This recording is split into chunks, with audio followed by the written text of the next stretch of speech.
You are most welcome, ladies and gentlemen, to Real Impartation Moments on Tuesday Night Anatomy with Daniel Open. Today's section, we are still in the area of the development of the gastrointestinal tract. My friends, last week we began this concept, okay? And then I told you that it was going to be a series. Therefore, this is the second video of that series. And my friends, this time around, I want to take a closer look at the embryonic development of the stomach.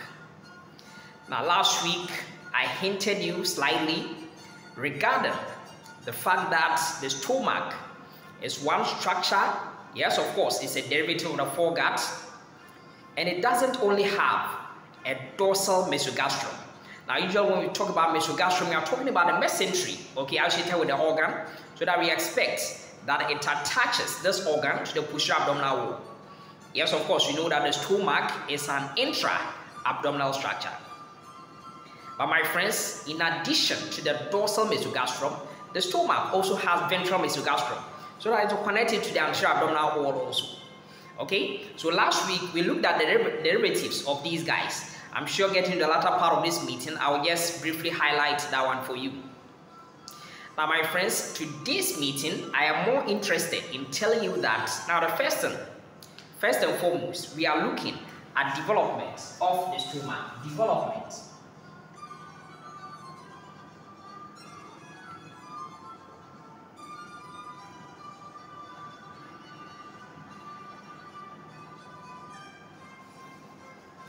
And one thing that we need to be aware, okay, now almost always when I go to class, I try to tell students these things. Sometimes we study something we call organology, okay, studying organs.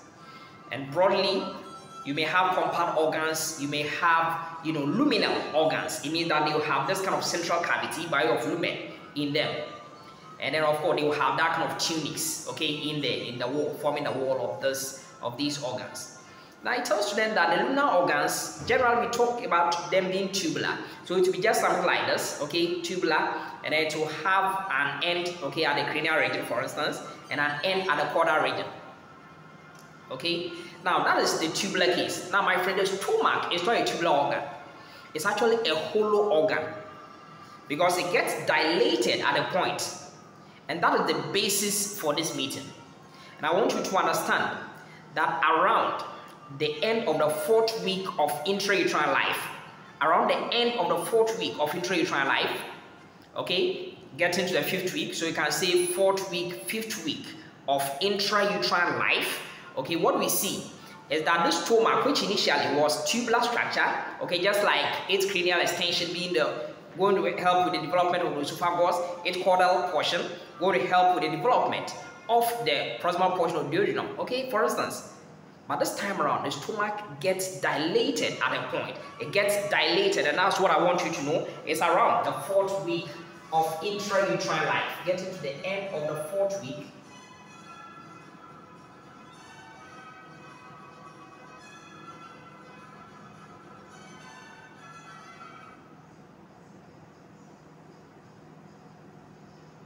Okay, now whenever we have something like this, and then its middle portion, its belly over here is broader, and then the ends get tapered, then we describe that thing to be fusiform. So the stomach around the end of the 4th week of intrauterine life has this kind of fusiform dilatation over here. So it becomes fusiform, or fusiform vesicle that you find over here, and fusiform dilatation is seen over here.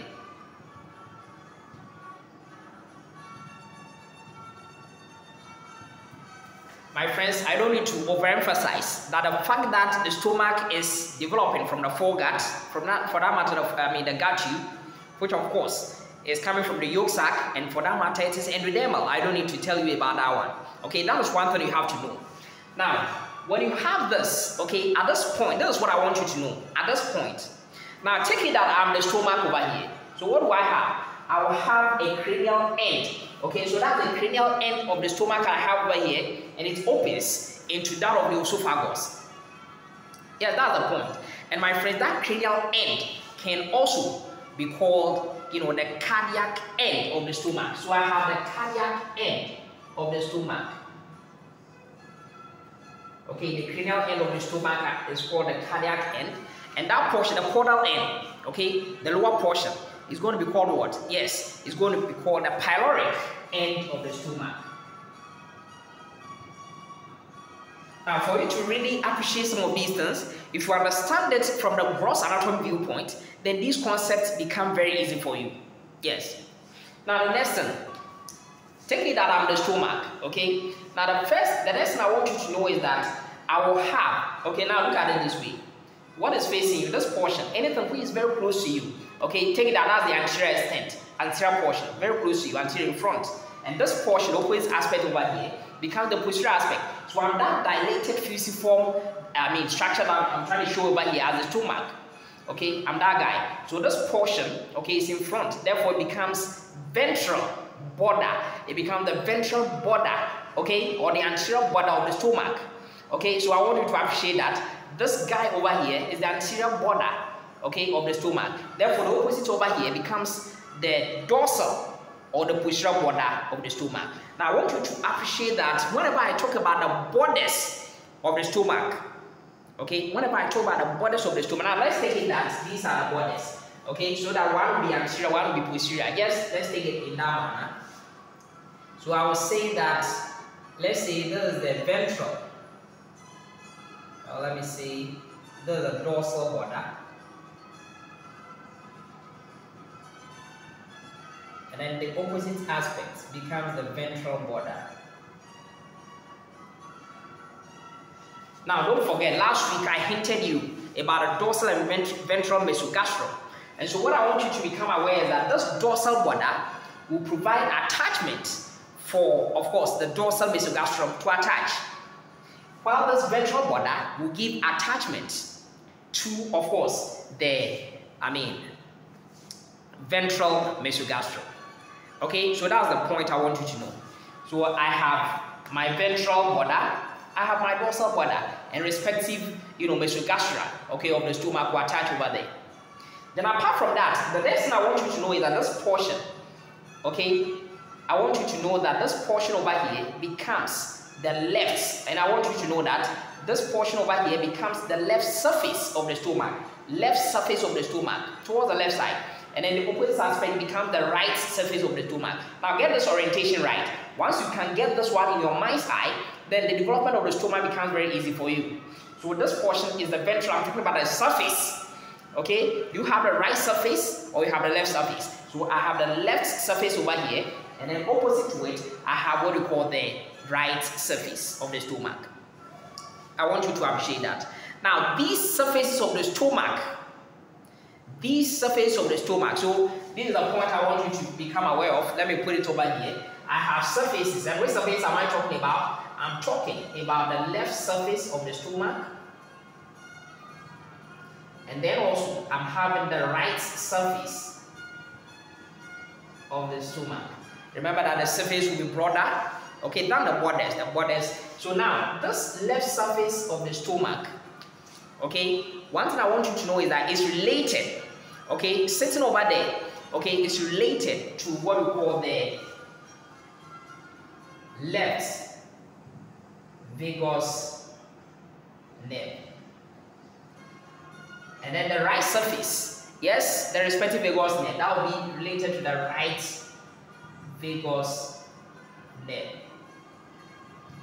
Okay, that is the orientation. Now, for this reason, think about it. Wherever this left surface of the stomach will get to, and wherever this right surface of the stomach will get to, finally, okay, the vagus nerve will also move with it. That's one thing I want you to become aware of. Yes. Now, having seen this, orientation, then the next thing I want you to become aware, yes, is that now we think about it, and then, we talk about, the shape of the stomach. This is not the final shape of the stomach. And so what will happen so that we get the final shape of the stomach? My friends, is something we call differential growth. We call it is due to something called differential growth. Let me use a different marker to demonstrate that. It is due to differential growth.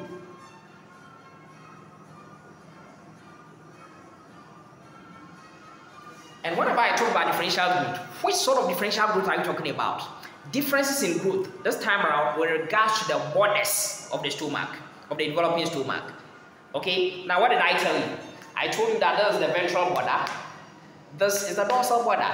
Now one thing that we find is that the cells, okay, over here at the dorsal border, or what we call the posterior border, they begin to overgrow. They grow faster compared to that of the ventral border.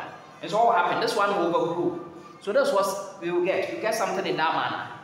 Okay, so this one becomes a bit more elongated than this portion. And my friends, that is why this guy over here, which let me just put it this way for you. Okay, let me just make it like this.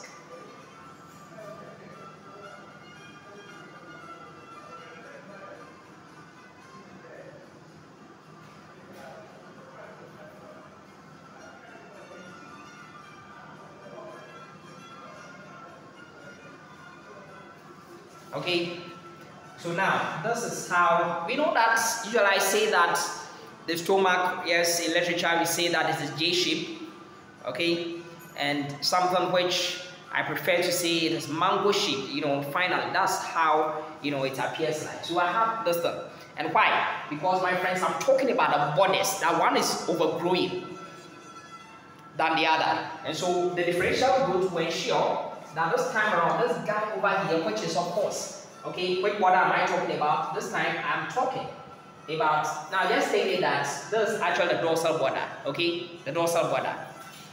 And then this portion becomes your, of course, your ventral border, but whichever way, we can even make this one, let me just even make this one ventral, and let me make this one, dorsal, doesn't matter, so that you can follow whatever I'm doing. So this portion, because it has overgrown, okay, this time around, it is that dorsal border where it's giving rise. Okay, we know in gross anatomy viewpoint, we know the greater curve of the stomach. So this is that guy will form the greater curvature of the stomach. And therefore the opposites, okay, due to the limited growth, okay, of the ventral border, will form what we call the lesser curve of the stomach. Okay, so that is one thing I want you to know. Yes. Now then the question is that, how do I ensure, okay, the final, that's another question for you. Now this one, we've seen the final shape. Now how about the final position of the stomach? Final position of the stomach. Now this one is happening more or less in the midline. So how is the final position of the stomach going to be? After all, yes, the final position of the stomach will ensure that you won't have left surface and right surface. Rather have anterior or the ventral surface and then the posterior or the dorsal surface. So let's look at what happens. So my friends, to ensure that we change, okay, to ensure that we change to the final position of the stomach, then my friends, it's not going to be via differential growth, but it's going to be something called rotation. Rotation of the stomach. So I'm talking about rotation of the stomach. Let me use the same color to demonstrate this. I'm talking about rotation. Rotation of the stomach. Now one thing is that we have two kinds of this rotation. Normally you talk about one, but we have two kinds of this rotation. And my friends, look at this. Look at what I'm doing over here. This is the longitudinal axis, okay, in this cranial-caudal direction. Okay, there's an axis over here. And my friends, this one is going to rotate. So I'm talking about clockwise rotation, 90 degrees clockwise rotation. So look at what I did. Okay, it's 90 degrees clockwise rotation. So what did you see? 90 degrees clockwise rotation. What did you see? Let's see. So the first rotation I'm talking about is, my friends, is a longitudinal rotation along its, okay, so the rotation along this axis, this is the axis I'm talking about. I'm talking about the rotation of the stomach along its longitudinal.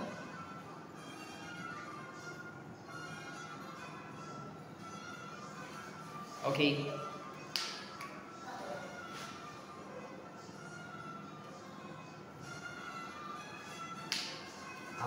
its longitudinal axis. Okay, so I want you to appreciate that. Now, how do I do about this? And so, if I rotate it this way, then what happened? Yes, what happened? Now, what do we see? This was the ventral border. Now it goes to what? My right. And then my, of course, dorsal border goes to the left. Now, I told you about the surfaces. What were the surfaces? The left surface of the stomach. What nerve was here? The left vagus nerve. So when it comes in front to you, now this time around, we are talking about the left surface of the stomach becoming the anterior surface of the stomach. And therefore, the nerve over here will not be the left vagus nerve, but it will become anterior vagal tract. Anterior vagal tract. So what do you think will happen today? That of the right surface of the stomach. What's going to happen to it? Okay, going this way. So the right surface of the stomach will now go posteriorly, dorsally. And then the right vagus nerve will now become the posterior vagal trunk. Okay, so that's the first rotation, the fate of the first rotation, how it's going to be. So what are we talking about? My friends, I'm talking about number one, okay, that I will have this time around, okay, I'm going to have this, left, okay, surface of the stomach, okay, left surface of the stomach,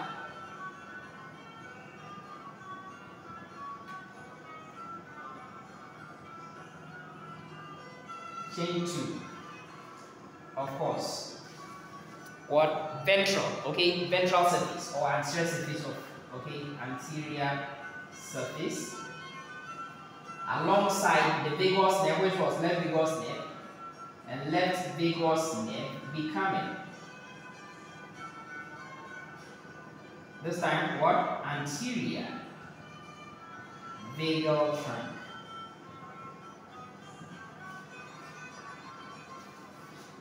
Yes, that's what we are going to see. And then what happens to the other side? Okay, what happens to the other side? So now the other side, we are going to have this time around, okay, which portion? We are talking about the right surface of the stomach changing to what? The posterior surface. And that's the right vagus nerve will become the posterior vagal trunk. Okay, so I want you to appreciate these things, okay? So that's also the useful thing that I want you to become aware of. Now, having looked at this, I told you that still, even after this rotation, what happens is that the ends, the cranial end and then the caudal ends of the stomach will still be in the same vertical plane. Now, in the real time, okay, we don't see it as such. We see some variation. The angulations are different. And that's why there will be a second rotation. And my friends, that second rotation is the one which will ensure the final position of the stomach. And that rotation, we are talking about the anterior-posterior axis, okay, taking place along its anterior-posterior axis.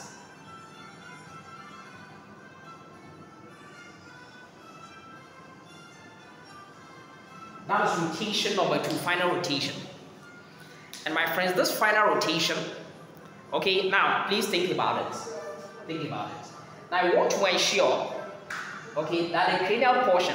Now usually if you are cranial, you are at a higher position. Okay, you are leading.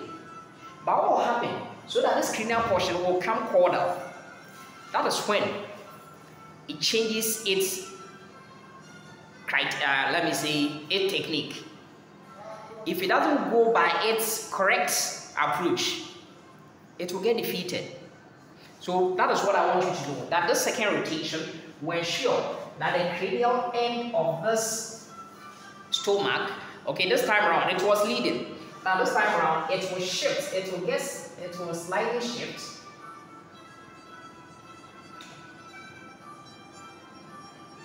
Okay, to the left, and it will come a bit downwards. Okay, to the left, and then comes downwards.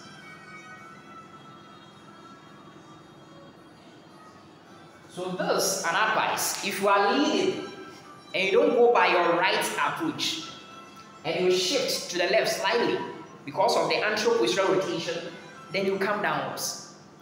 You come a bit downwards. While, of course, this caudal portion Okay, it was at the bottom. So what will happen so that you go a bit cranial? That is when you change your approach and you do it right. Okay, so I'm talking about this one will slightly shift. Okay, to which portion? To the right. Okay, and then eventually it will come a bit upwards.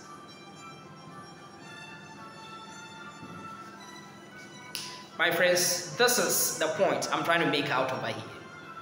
And I want you to really understand these things. Okay, so now there could be some kind of congenital anomalies associated with the stomach. Okay, one thing is that now normally if your esophagus is very short, then the stomach may be formed the dilatation. Okay, may happen a bit cranial, and so it may be some from some kind of thoracic esophagus. Okay, it can happen. Okay, that is one thing I want you to become aware of. Okay, and then sometimes the pyloric sphincter, the smooth muscles over here, they become so thickened. Okay, saying that it can lead to something called congenital pyloric, okay, stenosis. Okay, I want you to appreciate these things. Now, my friends, after this one, what I want you to take notice is that the shift because of the rotation. And I've talked about the liver, talked about the spleen, I talked about certain ligaments. So I want to just put something over here for you to understand, okay, a particular thing I want to demonstrate. But of course, also sometimes even the stomach, you know, that final position essentially we want it to be mainly in the left hypochondriac region. It can even change. Okay, situs invertus. The site that we expect to be, it has been inverted towards the right side. All these things can happen because of perhaps more rotation if it doesn't rotate in the right direction. Now, finally, I want to just show you something.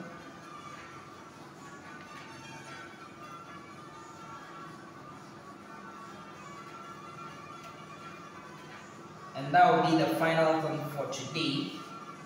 Okay, to show you some of these ligaments. Okay, finally. Now, I want you to just draw this one. Okay, let's take it that the rotations they've taken place.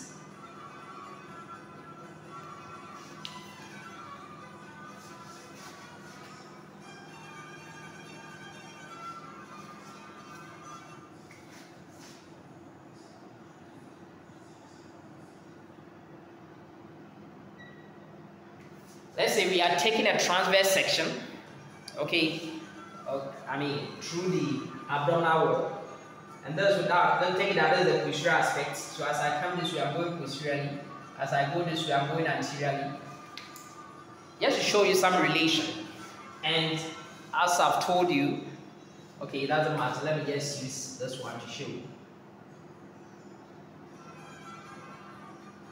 Okay, so let's take it that this is my liver, okay, then the stomach is more towards the right side, then the stomach is over here, and then let's say finally, let me say that I have my spleen over here, and then of course we know that the spleen, okay, will be connected to the posterior abdominal wall, to actually the left kidney via a ligament. Yes, we are aware of that. Now let's take it that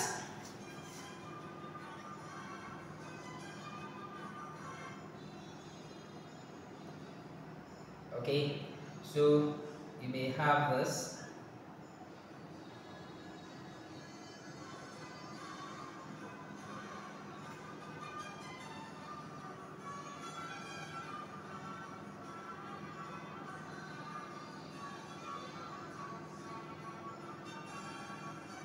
Okay, so the peritoneal ligaments. Okay, now this time I'm from where? The spleen. Let me nomenclate them. This is my spleen, then this is my stomach. Okay, after the rotations, that's what I'm trying to talk about, and then from there, okay, to the liver, but don't connect it to the liver. Okay, still it's connected to the liver via, of course, the lesser omentum. That's what we're talking about. To say this guy is also covered by the peritoneum, okay? That's what I'm talking about. But so it doesn't matter, just this way is fine.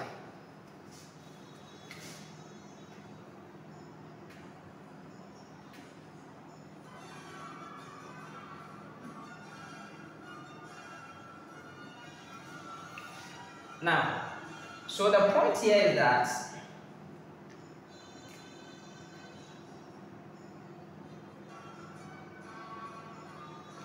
this is my liver.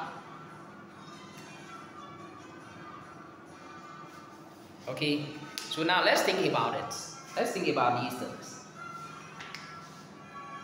Why is it that I've asked you not to connect it over here? Because my friends, this section is actually a transverse section through the abdominal wall at the right free margin of the lesser omentum. Now, for instance, if I'm supposed to sketch out something, okay, to demonstrate why it is this, then we know that, let's say I can have my liver over here.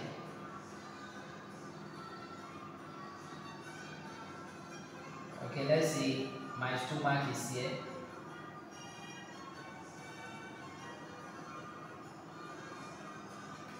Okay, if I have my stomach over here, sorry about that.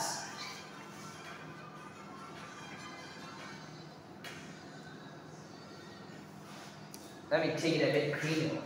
Assuming this is the liver, okay, and then the stomach now from the esophagus.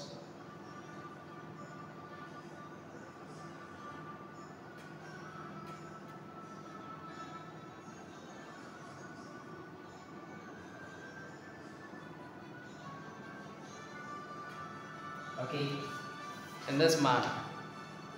And that was what I was trying to tell you, that this one will come, okay, towards, you know, the left and then a bit downwards. This one goes towards the right and a bit upwards. It goes in that manner. Now, if there's that ligament, and what's the name of that ligament? Between the stomach, the gastro or the hepatogastric ligament of the lesser omentum, okay, and then I take, okay, a section at the lower free margin. Okay, now if I take it from here,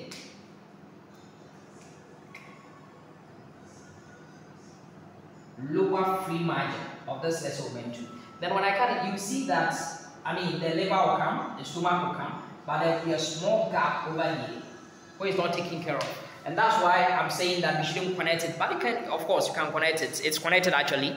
Okay, that's what we see. And so finally, what do I want to say? What I want to say is that just by way of applying what we came across last week by way of the ligaments, yes, what do you think is the name of this ligament? So that we have the left kidney over here. So this ligament is going to be what? Linorenal. Linorenal. Last week we mentioned it. Ligament. That's what we find over here. And then from the spleen to the stomach, gastrosplenic or gastrosplenic ligament.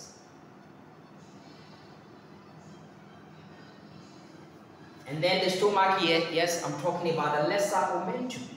Lesser omentum. Precisely, I'm talking about the gastro or hepatogastric ligament of the lesser omentum.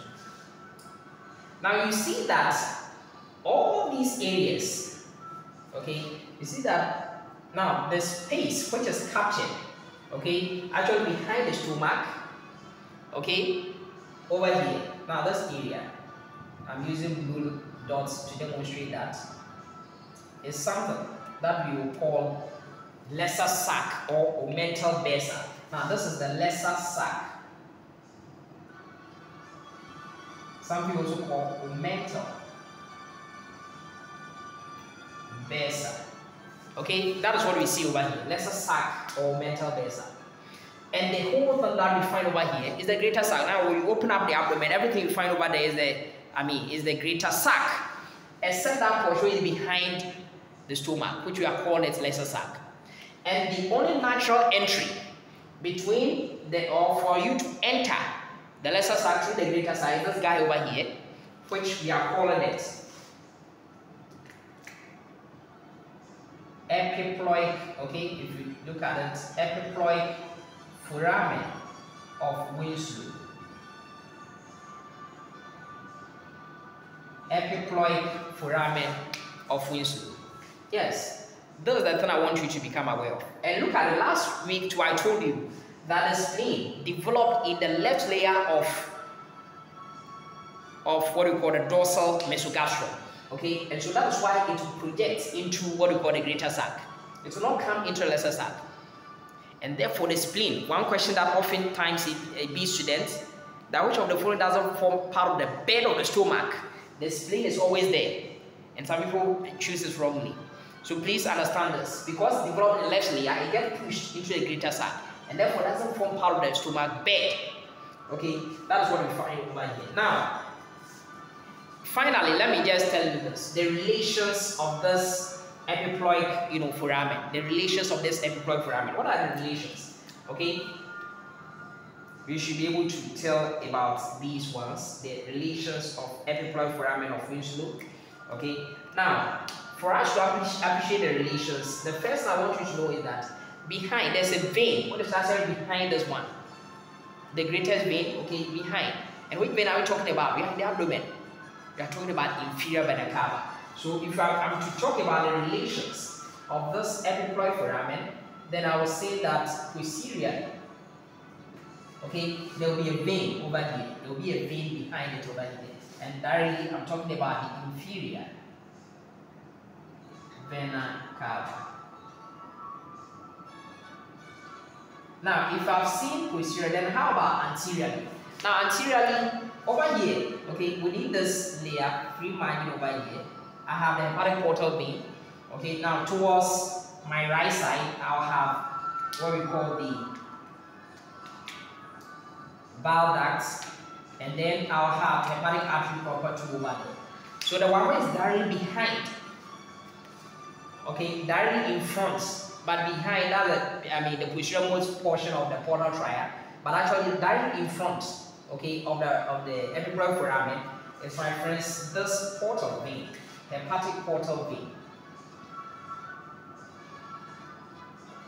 or simply portal vein.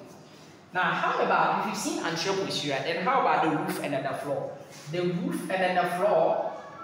Now, the one I just drew and I claimed it. The floor, the roof.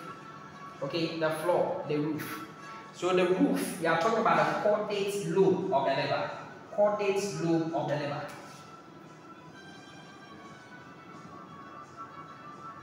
Okay, the liver is up there, but precisely it's caudate lobe. And then the floor, my friends, when I talk about the floor, I am talking about the first part of the duodenum. First part.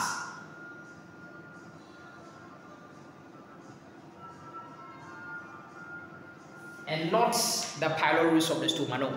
The first parts of the duodenum. My friends, this is where I end this meeting. God willing, next week we will continue the series regarding the development of the gastrointestinal tract. Have a good night, all of you, and may the good Lord richly bless you. Amen.